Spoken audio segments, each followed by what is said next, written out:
สุดท้ายเนี่ยต่างกันนี้เป็นนิสมจินตามดานเรื่องยูฮากุโซจมูกเขี้ยวมันต่อติดวิดีโอทั้งนี้จับตามจมูกหนึ่งฮีเอตามระยะภายในตีใบระบอกกอดไอเมื่อดังเรื่องราวดับบานการล้างจิบุกนี่ระบอกกอดปีเนี่ยติดฮีเอยลทางนี่ระบอกกอดมันเนี่ยชั่วโมงกุกี้ไว้จันยูสเกตได้ซาแต่ก็เองอ่างเป็กมึงอีสเตอร์จำนายมันเนี่ยติดชั่วโมงโครมาคลั่งปันได้จัดตนก็สัจจาทางก็มันทั่วโดยปีเนี่ยนันเตให้สัญญาทางนังสำหรับยูสเกตบ้านการทำมือยูสเกไว้ในเป็นในกอดกับปนแต่ในเลอดโบสล้างหยิกเนี่ยจมือหนึ่งโบแทนระบบสนามในเลอมกระบอกยูสเกชีเลือนนะแต่ซาดโบแทนเจปราเวทมนต์ช่วยเพียบายก่อนในเป็นน้ำพวกแกกับบานหยิกเนี่ยแต่ตอนจมือหนึ่งโครมาพองได้ให้โบแทนปรับทางโคเอ็นมามันเลิกแรงต้อยโครมาให้แต่ซาดโครมาชิมนุกัดแต่ยูขณะเปแต่พวกแกกับปนแต่หยิกเนี่ยนู้เกโกบานลานเรายูสเกแต่ซาดก็รับบานประกอบโฮมเวิร์กไอครูให้ในเป็นน้ำโบแทนแต่กับปนแต่ปูนในครายขนอระบอกยูสเกบานบางไฮมุกไอเกโกเคยจีเลิกดำบงในเป็นนั้นเนี่ยมันหยิกจมือหนึ่งเกโกสมันทาเกโกดังเรื่องเอาหาย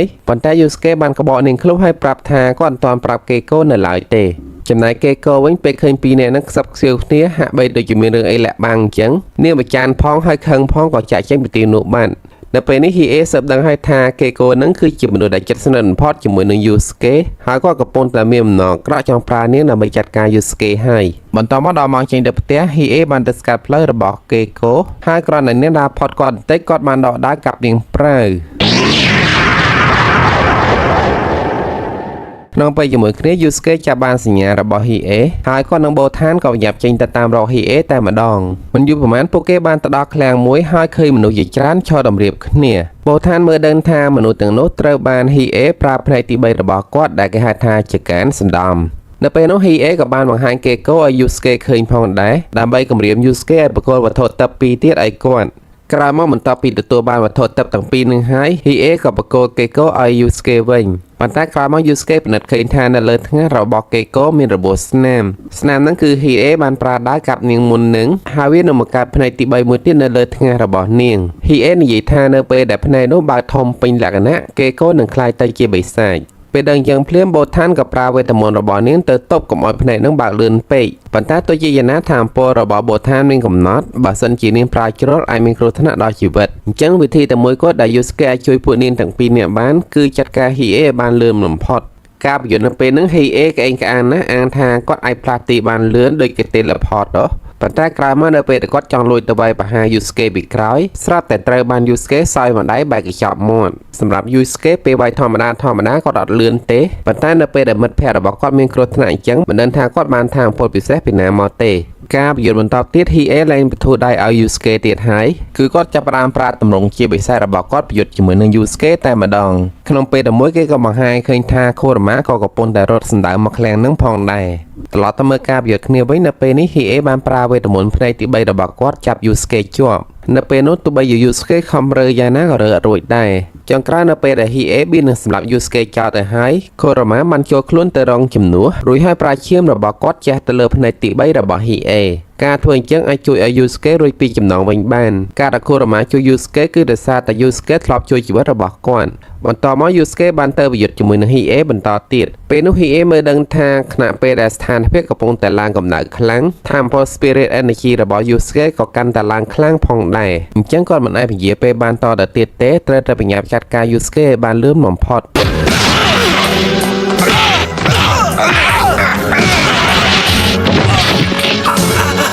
กาบหยุดยืมต่อยูสเกบันเมื่อคืนเจาะไปตะมนในเลยได้ให้กันเคยวิธีมวยในเป็นนั้นกอดบานรถเกจปีฮีเอทัวโดยจิคลายฮีเอนั่งจังเปรถดอกหลายมวยกอดก็ชอบให้เงียมาปลากับเพลิงสปิริตการระบอกกอดบังสันดาลการฮีเอกาบันในเป็นลูกคอโกได้ไงนะอัตราฮีเอหลายทัวเอาฮีเอเอาสนอยจมือหนึ่งกอดอย่างคลั่งปันแต่กลายมาติสรับแต่การผลิตสปิริตการมันรอมาจอมขนมระบอกฮีเอตัวเองมูลเหตุคือเดซัตมนนึงยูสเกบันบังดำร้อนตะกเจาะมันเหม็นบังดำร้อนฮีเอโนเต้สำหรับจิลาดพาวยูสเกไอปดัวฮีเอบันฮาเกโกกับบานโรยเปียกก้มระบอกฮีเอวิงพองได้จำนายโครมาก็อดไอแดนได้ซาแต่กอดเจียบใส่ระบบปันนั่งมันไอสำหรับกอดบานเต้ในเป็นนี้ยังเจาะเวอปัทเวทมนต์ถึงใบหายยังโจตเมอใส่เรือนทำไมแต่มาดองมาริยากลายมาโขนมาบานมันจุนยูสเกเตอร์สืบการในกลายมากุดไปเจงใบกลมุ้ยดำใบจัดการใบใส่มันเนี้ยได้เมนชโมทาเรนโดได้บานคลายคล้วนทัวเจียไปกิจนมันเนี้ยเติบกุดไปเจงในตีนูพองได้ បើតាមបទថានិយាយបិសាចឈ្មោះ Rando នឹងចេះ copy តិចនៃក្បាច់គុណរបស់គេយកមកប្រើហើយកន្លងមកក៏បានស្លាប់មនុស្សដែលចេះប្រើតិចនៃក្បាច់គុណចំនួន99នាក់ហើយត្រឡប់ទៅមើលនៅកន្លែងប្រកួតវិញឃើញថាមានបេក្ខជនជាច្រើនបានទៅចូលរួមប្រកួតអ្វីដែលធ្វើឲ្យ Yusuke មានការភ្ញាក់ផ្អើលគឺ Kuwabara ក៏បានទៅចូលរួមប្រកួតជាមួយនឹងគេផងដែរនិយាយពីរង្វាន់សម្រាប់អ្នកណាដែលឈ្នះការប្រកួតលើនឹងគឺនឹងទទួលបានឱកាសស្នងតំណែងក្បាច់គុណពីគ្រូដ៏ខ្លាំងម្នាក់ឈ្មោះ Genkai សាច់រឿងមកដល់ត្រឹមនេះ Genkai នឹងគឺជាមនុស្សដែលមានក្បាច់គុណខ្លាំងជាងគេហើយអញ្ចឹងហើយទើបមានមនុស្សជាច្រើនចង់ធ្វើជាគុណសិស្សរបស់គាត់សូម្បីតែបិសាចឈ្មោះ Rando ក៏ប្រឡំខ្លួនមកចង់ហាត់ក្បាច់គុណជាមួយនឹងគាត់ដែរបន្តមក Genkai បានប្រកាសឲ្យការប្រកួតចាប់ផ្ដើមលើចឹងម្នាក់ខំផ្ទៀងស្ដាប់ព្រោះគិតថាប្រហែលជាវិញ្ញាសាពិបាកហើយមើលទៅប៉ុន្តែមានណាវិញ្ញាសាទី1គឺចាប់ឆ្នោតជំរុះដោយសារតែមនុស្សច្រើនពេកលើអញ្ចឹង Yusuke ចង់ដាច់ផ្ងាដោយសារតែគាត់គិតថាការចាប់ឆ្នោតគ្មានអីតាក់ទងជាមួយសមត្ថភាពទេគឺវាពាក់ព័ន្ធជាមួយនឹងសំណាងសុទ្ធសាធតែម្ដងតែទោះជាយ៉ាងណាពេលនោះម្នាក់បាននាំគ្នាទៅចាប់ឆ្នោតម្នាក់មិនស្លឹកបើសិនជាស្លឹកឆ្នោតរបស់អ្នកណាមានពណ៌ក្រហមមានន័យថាអ្នកនោះឈ្នះការប្រកួតជំរុះនៅលើកនឹងនៅពេលហ្នឹងទាំង Yusuke ទាំង Kuwabara សិតតែចាប់បានពណ៌ក្រហមដូចគ្នាតាមពិតស្លឹកឆ្នោតហ្នឹងមិនមែនធម្មតាទេតើតើអ្នកមាន Spirit Energy ខ្លាំងទើបធ្វើឲ្យវាคล้ายទៅជាពណ៌ក្រហមបាននៅពេលហ្នឹងមានបេក្ខជន2នាក់ដែលមានមេធំចាប់អត់បានពណ៌ក្រហមក៏នាំគ្នាទៅឡាំប៉ាដាក់ Genkai ពួកគេគិតថាពួកគេខ្លាំងហើយពួកគេអត់សុខចិត្តដែល Genkai យកការចាប់ឆ្នោតមកជំរុះពួកគេអញ្ចឹងប៉ុន្តែ Genkai បានពមៀនពួកគេថាគាត់មិនចង់ធ្វើឲ្យពួកគេខ្មាស់គេទេប្រញាប់ទៅវិញទៅដល់ពេលពួកគេអត់ស្ដាប់ហើយចង់វាយប្រហារគាត់ Genkai គ្រាន់តែស្រែកមកវាស់ពីរអ្នកហ្នឹងខ្ទាតឡើងចង់30ម៉ែត្រនៅពេលហ្នឹង Genkai ថែមតាមបាននិយាយទៀតថាគាត់ឥឡូវចាស់ហើយបើការពីនៅក្មេងវិញគ្រាន់តែគាត់ស្លាក់ក៏ពីរនាក់ហ្នឹងអាចខ្ទាតដែរនៅពេលឃើញ Genkai ខ្លាំងចឹង Yusuke ក៏មានចំណាប់អារម្មណ៍ចង់ធ្វើជាកូនសិស្សរបស់គាត់ផងដែរចូលដល់ការប្រកួតជំរុះជុំទី2 Genkai បានឲ្យបេក្ខជនទាំងអស់ចូលរួមលេងហ្គេមរបស់គាត់មាន3ប្រភេទគឺតេស្តកម្លាំងដៃប៉ាវស៊ីងសុងហើយនិងច្រៀងខារ៉ាអូខេបើមើលពីក្រៅទៅដូចជាការលេងសើចប៉ុន្តែមិនមែនទេឧទាហរណ៍ដូចជាហ្គេមតេស្តកម្លាំងដៃទោះបីជាអ្នកនឹងមានកម្លាំងដៃខ្លាំងក៏វាយទៅអត់បានបន្ទុកខ្ពស់ដែរតើតើកម្លាំងដៃបូករួមជាមួយនឹងថាមពល Spirit Energy ទើបអាចវាយបានបន្ទុកខ្ពស់អ្នកដែល Genkai ចាប់អារម្មណ៍ជាងគេនៅពេលហ្នឹងមាន2នាក់គឺ Yusuke ហើយនិង Kuwabara ការធ្វើតេស្តនៅជុំទី2នោះបានជំរុះបេក្ខជនអស់ជាច្រើននៅសល់តែ20នាក់តែប៉ុណ្ណោះចូលដល់វិញ្ញាសានៃការប្រកួតជំរុះជុំទី3 Genkai តម្រូវបេក្ខជនទាំងអស់រត់កាត់ព្រៃបំវែងដល់គ្រោះថ្នាក់មួយក្នុងរយៈពេល2ម៉ោងឲ្យផុតក្នុងព្រៃបំវែងហ្នឹងមានទាំងទាក់មានទាំងសត្វសាហាវហើយនឹងមានទាំងបិសាចថែមទៀតផងសម្រាប់បេក្ខជនផ្សេងយើងមិនសូវជាចាប់អារម្មណ៍ទេយើងចាប់អារម្មណ៍តែ Yusuke ម្នាក់ទៅបានហើយនៅពេលហ្នឹង Yusuke បានរត់ទៅត្រង់តែម្ដងអត់មានបត់ឆ្វេងបត់ស្ដាំទេហើយគាត់បានទៅជួបប្រយុទ្ធជាមួយនឹងបិសាចបជាវយ៉ាងកាចសាហាវ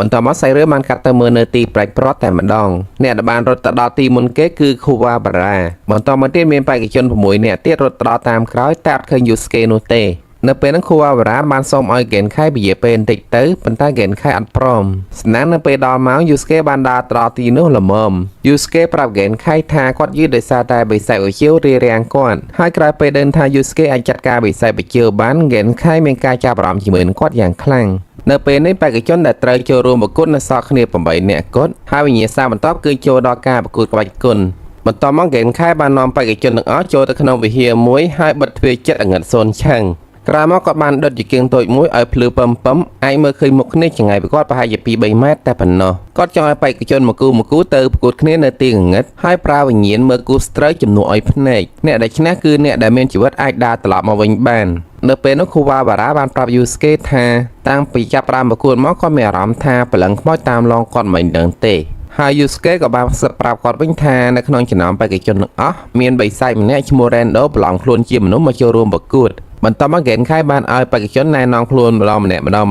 រួចហើយចាប់ឆ្នោតដើម្បីរើសដៃគូប្រកួតការប្រកួតនៅពេលហ្នឹងគ្រូអេនម៉ាដែលនៅពិភពវិញ្ញាណមើលឃើញទាំងអស់ដោយមើលការផ្សាយបន្តផ្ទាល់អញ្ចឹងការងារផ្សេងៗគាត់ຕົកចោលឡើងក៏ចាំមើលការប្រកួតចប់សិនទើបធ្វើត្រឡប់ទៅមើលការប្រកួតវិញគូប្រកួតមុនគេគឺរវាងពាក់វ៉ែនតាឈ្មោះ Kuroda ហើយនិងពាក់រងាវឈ្មោះ Kazemaru មុនប្រកួត Kuroda បានសួរបញ្ជាក់ជាមួយ Genkai ថាគាត់សម្លាប់មនុស្សបានអត់ហើយ Genkai ក៏ឆ្លើយថាអត់បញ្ហាទេឲ្យតែខ្លាំងគឺគាត់នឹងទទួលធ្វើជាកូនសិស្សទោះបីជាអ្នកនោះជាអ្នកណាមកពីណាក៏ដោយពេលសួររួចហើយ Kuroda ហើយនិង Kazemaru ក៏ដើរចូលទៅកន្លែងងឹតដើម្បីប្រយុទ្ធគ្នា ការប្រយុទ្ធនៅពេលនោះមើលឃើញទេឬតែសម្លេងពងប៉ាំងប៉ុន្តែចម្លែកណាស់គូវ៉ាបារ៉ាអាចមើលឃើញនៅពេលហ្នឹងខាសេម៉ារ៉ូបានប្រើតិចនិកម្យ៉ាងស្តៀងទៅនឹងតិចនិក Spirit Gun របស់យូស្កេយកឈ្នះលើការប្រកួតហើយនៅពេលដែលឃើញគេប្រើតិចនិកស្តៀងគាត់តែខ្លាំងជាងគាត់អញ្ចឹងយូស្កេមានការភ្ញាក់ផ្អើលយ៉ាងខ្លាំងបន្ទាប់មកយូស្កេបានលើសម្លេងរបស់បូថាននៅខាងក្រៅវិហារក៏ចេញទៅជួបនាងមួយផ្លែតបូថានប្រាប់យូស្កេថាប្រហែលជាខាសេម៉ារ៉ូប្រខាត់បានយូរជាងយូស្កេអញ្ចឹងហើយតើគាត់អាចមាញ់ថាអំពើ Spirit Energy បានខ្លាំងជាងយូស្កេមានន័យថាបើសិនជាយូស្កេខំប្រឹងវឹកហាត់គាត់នឹងអាចបាញ់ថាអំពើ Spirit Energy បានខ្លាំងជាងមុននៅពេលនោះផងដែរគូវ៉ាបារ៉ាបានទៅដល់ហើយឃើញយូស្កេនិយាយមួយស្អីស្អាតអញ្ចឹងគាត់បានហាមយូស្កេកុំឲ្យផ្ដេសផ្ដាស់ក្បត់គេគួរឲ្យសោះនៅពេលនោះគាត់ក៏ចង់ចូលទៅពមៀនបូថានផងដែរប៉ុន្តែបើទៅជាលងសម្រល់របស់នាងហើយសុំនាងរៀបការភ្លាមក្រោយមកពិតជារំខានណាស់ហ្គេនខៃបានបោកកតុយប្រៃមកលើអាវរបស់គាត់ធ្វើឲ្យគាត់ភ្ញាក់ឲ្យព្រឺតហ្គេនខៃប្រាប់ពួកគេថាបើសិនជាមិនចូលទៅក្នុងវិញទេចាត់ទុកថាពួកគេបោះបង់ចោលការប្រកួតមើលទៅហ្គេនខៃនោះមិនធម្មតាទេស្គាល់ទាំងបូថានហើយស្គាល់ដល់គ្រូអេនម៉ាទៀតចូលដល់ការប្រកួតគូទី2គឺរវាងបេក្ខជនម្នាក់ឈ្មោះសូរ៉ាន់ហើយនិងម្នាក់ទៀតឈ្មោះឈីនប៉ូគូនឹងអត់មានអីគួរឲ្យចាប់អារម្មណ៍ទេចូលទៅវាយគ្នាតែមួយផ្លែតសូរ៉ាន់បានឈ្នះហើយដើរចេញមកវិញគូប្រកួតទី3គឺរវាងគូវ៉ាបារ៉ាហើយនិងបេក្ខជនម្នាក់ឈ្មោះមូសាស៊ីការប្រយុទ្ធនៅពេលហ្នឹងគូវ៉ាបារ៉ាអានតែម្យ៉ាងគត់គឺគាត់អាចមើលឃើញនៅទីងងឹតប៉ុន្តែសោយធំហើយប៉ះចំមូសាស៊ីចេះបិទ Spirit Energy មិនឲ្យគូវ៉ាបារ៉ាមកឃើញឡើយហើយមូសាស៊ីនេះមានជំនាញក្នុងការប្រយុទ្ធនៅទីងងឹតទៀតនៅពេលហ្នឹងមិនដឹងថាមូសាស៊ីវាយដំគូវ៉ាបារ៉ាយ៉ាងម៉េចខ្លះទេឬតែសម្លេងឌឺហើយនឹងសម្លេងរបស់គូវ៉ាបារ៉ាកុំសេកលឺពេកនាំស្ត្រូវដឹងថាឯនេះណាអញដឹងហើយមិនបាច់ប្រាប់ទេយីអានេះរត់តែផ្ដោតអារម្មណ៍អីបន្តិចមិនបានបន្ទាប់មកមូសាស៊ីបានប្រាប់ឲ្យគូវ៉ាបារ៉ាចោះចាញ់ទៅបើមិនចង់ត្រូវធ្ងន់ជាងនឹងទៀតប៉ុន្តែគូវ៉ាបារ៉ាបាននិយាយថាអត់ទេគាត់ថាយូស្កេធ្លាប់ឲ្យគាត់ខ្លាំងជាងនឹងទៀតគាត់នៅតែទ្រាំបាន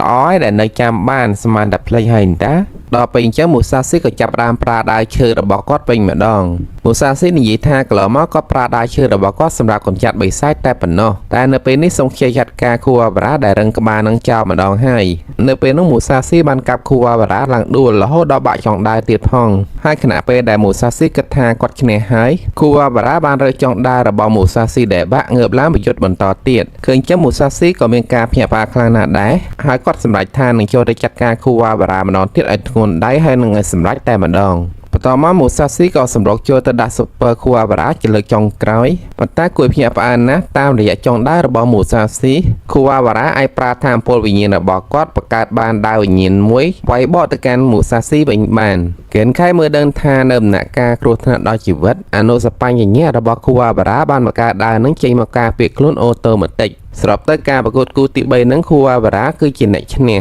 ចូលដល់គូប្រកួតទី4គឺរវាងយូស្កេហើយនិងបេក្ខជនម្នាក់ឈ្មោះកាបាណូមុនពេលចូលប្រកួតយូស្កេលេងសើចណាស់គាត់បានបិទភ្នែកបួងសួងអូកាឡាមិនដឹងថាបួងសួងអីទេដល់ពេលកាបាណូសួរថាបួងសួងអីយូស្កេបាននិយាយឌឺថាបួងសួងឲ្យព្រលឹងរបស់គាត់ឯងទៅកាន់សុគតិភពដល់ពេលហ្គេនខៃខឹងពេកក៏គុកគាត់មកកតុយបរិយហើយស្ដីគាត់ថាបើនៅតែពជាពេលទៀតចាត់ទុកថាគាត់បោះបង់ចោលការប្រកួតហើយបន្តមកពេលចូលដល់ការប្រកួតយូស្កេមើលអត់ឃើញអីទេងឹតឆឹងគាត់សង្ឃឹមថាគូប្រកួតរបស់គាត់ក៏មើលអត់ឃើញដូចគ្នាតែមានណាកូបាណូមានមួយពិសេសដែលពាក់ទៅអាចមើលឃើញ Spirit Energy របស់យូស្កេដល់ពេលចឹងទៅការប្រកួតលើនឹងយូស្កេបរិយាចាញ់ប្រៀបគេយ៉ាងខ្លាំងបន្តមកកូបាណូបានប្រើតិចនិកពិសេសរបស់គាត់មួយស្រូបយកថាមពល Spirit Energy នៅក្បែរគាត់បញ្ចូលទៅក្នុងដៃរបស់គាត់ដើម្បីបង្កើនកម្លាំងរួចហើយស្ទុះចូលទៅក្រោះសេយូស្កេផាងឡើងដីស្អាត